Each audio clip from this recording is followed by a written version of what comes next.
Thank you very much for accepting the invitation to join us today and to talk a little bit about the housing policies in Romania. I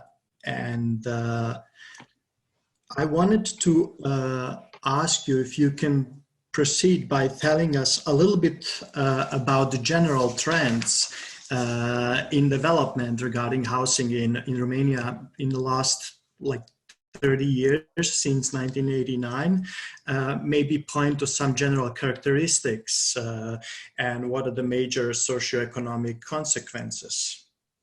Mm-hmm. Yeah, thank you for being interested in Romania in these terms. I don't know if we are so much particular compared to other East European countries, but there are some specificities. So let me just put some characteristics then very briefly here. Yeah, it's the whole history of the past 3 decades in terms of housing policies is based on privatization and marketization of housing. Well, this happened during different stages, actually, after 1989. In a first phase, we had something that can be compared to what happened in Britain in the 1980s with the right to buy policies. So former renters could buy their former state-owned homes for a very low price. So this was completed also with the legislation regarding restitution, which was about the restitution of some properties that were nationalized in the 50s, 60s, last century. Okay, so this already changed a lot, the percentage of housing in public property, which was not so high even before. So it was like 30% of the housing stock, nationally speaking, in the property of the state or of different economic units, factories, and so on and so forth. So, but this percentage was reduced a lot, and this reduction started in the 90s. So now it's below 2%. So the percentage of public housing, the percentage of housing in public property, that's the proper way to put it. Then, okay, in 2000, it occurred a new wave of need for housing, obviously, because a new generation started to grow up, right? So the governmental programs started to support very much the production of private housing and had some sorts of initiatives to support youngsters to buy or to construct from their private budget new homes. And in parallel with that, the mortgage system also developed in Romania. And by the middle of the 2000s already, real estate developers started to appear. And that was the moment which actually made a radical turn towards the supra-commodification of housing, and also the transformation of housing into a financial asset, into investment, right? Object of investment. So, and that trend actually continues even today and becomes stronger and stronger. And that trend is much more prominent in urban centers, where the price of housing due to all these developments increased a lot. Before the former financial crisis, before 2008, But afterwards, also after 2015, 2016, the prices started to increase again a lot, so that in the big urban centers, nowadays the cost of 1 square meter house is around 1,800 euro, which is quite a lot if you imagine if you acknowledge that the medium income even in these big cities, it's around 700 euros. And the rents, for example, are 400, 420 euros per month. So you can compare the two. So it's not only the very poor who are affected. If you ask me about social consequences, it's not only the very poor who are affected by this financialization and commodification of housing, but also the low middle class. So even the earners of the average national income. Not to speak about those who earn the minimum income per month, which is so it's very low. So there were some calculations by the National Statistical Institute that show that the value of the decent minimum consumption basket, it's double compared to the national minimum income. The natural conclusion from this diagnosis would be to recognize the need for public housing, social housing, so housing rented at an affordable price. But unfortunately, things are happening contrary.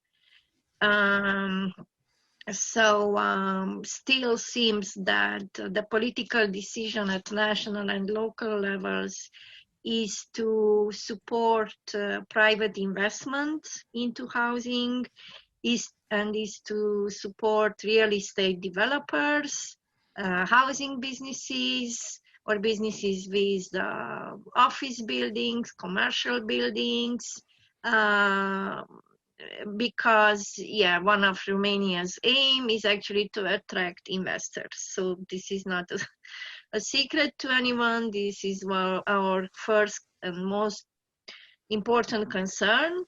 And unfortunately, the politicians neglect the housing needs of the population. So this is one part. The other part, so how are they doing it? It's an ideological, also an ideological way how they justify this trend for the profit housing development is by applying on the subject of housing the anti-communist ideology. So this still is a seemingly very popular and deeply interiorized ideology by people. So even if 30 years, we already experienced 30 years of capitalist transformations, and capitalism itself still the dominant explanation for everything that is bad. It's about the legacy of communism, So it's easily ideologically, social and public housing is associated with the bad communism, Thirdly, it's also about associating social housing with a problem and with the very poor people, supposing and claiming that it's actually the responsibility of the person, of each person, to provide for themselves housing. So it's a kind of bad, so-called bad habit of expecting the state to solve this problem of yours. So talking about public housing, it's easily put under this category of claiming that something that it's not compatible with this new ideal the individual who is competitive and who has to deserve, for example, an adequate housing. So I guess in this context, in this situation, it's we have seen rise of some movements that actually put the claim on the right for housing and right for the city. And one of those, that's also how I get acquainted with your work, is social housing now, in which you are active. Can you tell us a little bit about it and about the goals and about the ideas behind it? Mm-hmm. Yes, indeed. As a reaction to all these developments, some of us in the city of Cluj, which is a city in the northwestern part of Romania, we realized that there is not only a need to produce knowledge about all this. Nevertheless, I'm also a university professor, and many colleagues of mine are having academic backgrounds. But we said it's not enough to produce knowledge about what's happening with housing policies in Romania and in Cluj. We also have to do something more. So therefore, we started to plan different activist actions. Actually, we started our actions 10 years ago or so, but the first issues on which we focused, because they were very visible, very dramatic, very racist, very anti-human, were the forced evictions. There was a big forced eviction in Cluj in 2010, as a result of which more than 300 persons were not only evicted, and their houses were not only demolished, but they were also moved nearby the city's landfill. So that was the issue that we addressed first. So anti-ghettoization, anti-segregation was our first topic. And in time, we learned to address for example, how evictions are happening and why and where in the city, to address this as part of the larger urban development. So gentrification and the real estate development of the city were the next issues that we addressed. And obviously connected to this, the lack of social housing in the city was our major concern. So therefore, in 2015, we named our movement Social Housing Now, which reflects our major objective, which is to make the local public authorities accountable to provide adequate housing for people who would be eligible, or how to say, yes, eligible, that's a technical term, for social housing according to the housing law in Romania, right? So we address that. And as part of our actions, yeah, we do, we had several protests, street actions, also performances by time to time when we wanted to avoid the legal control on our actions. Then we formulate different petitions, letters, messages to the local authorities. We participate on meetings of the local council.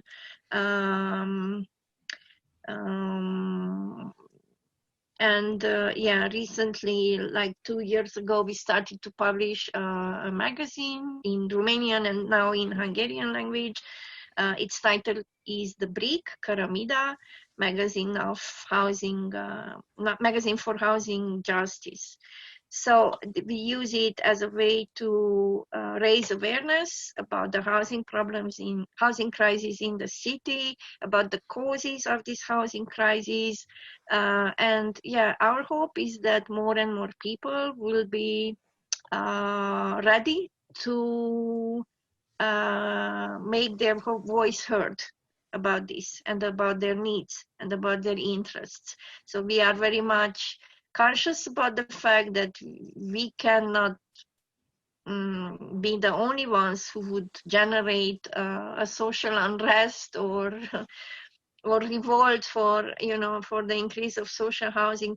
But there is a need that more and more people would take the courage and the step to demand this right from the state, and in particular from the city hall, who is in charge locally with providing social housing. The eviction that I mentioned in 2010 affected ethnic Roma. So all the persons whose homes were demolished and moved nearby the landfill were Roma.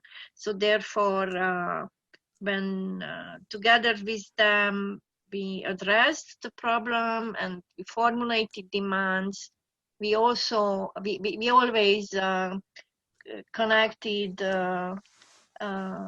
anti-racist demands with social rights demands and right to housing demands. So that's very important. Nevertheless, as I said, the housing crisis affects more people. It's not only Roma, but it's also Romanian, Hungarian, whatever ethnicities are also inhabiting the city.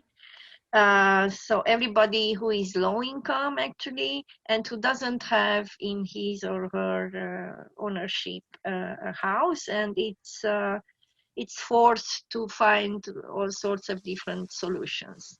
Okay, those who are eligible for mortgages maybe take a bank loan for that.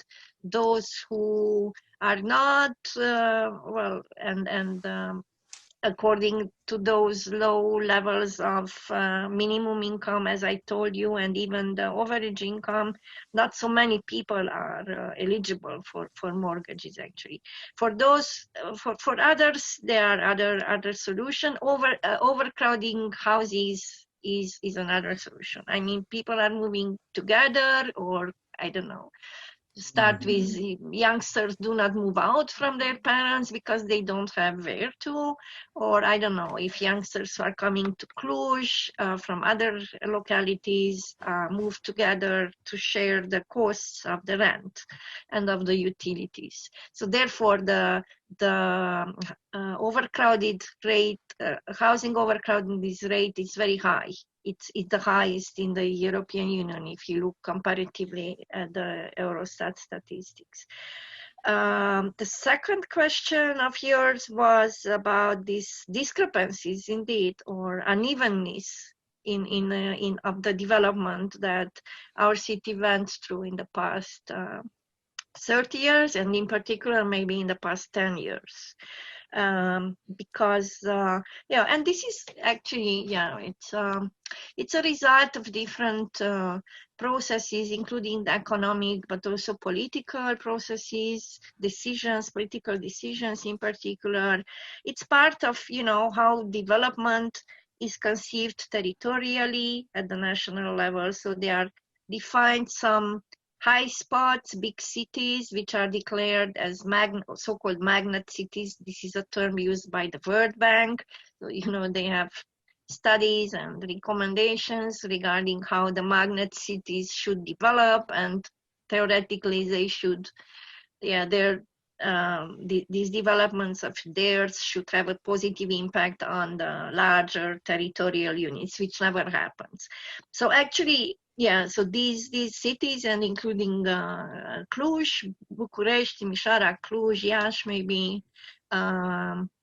or 2, 3 more, a few more cities from Romania, actually went through a kind of economic development, and after the crisis, they recovered economically. And in Cluj, indeed, the IT sector is one of the mostly highly developed, respectively. Yes, Cluj is used to be called Silicon Valley of Romania because it's seemingly they are the highest numbers of new investments in the IT sector.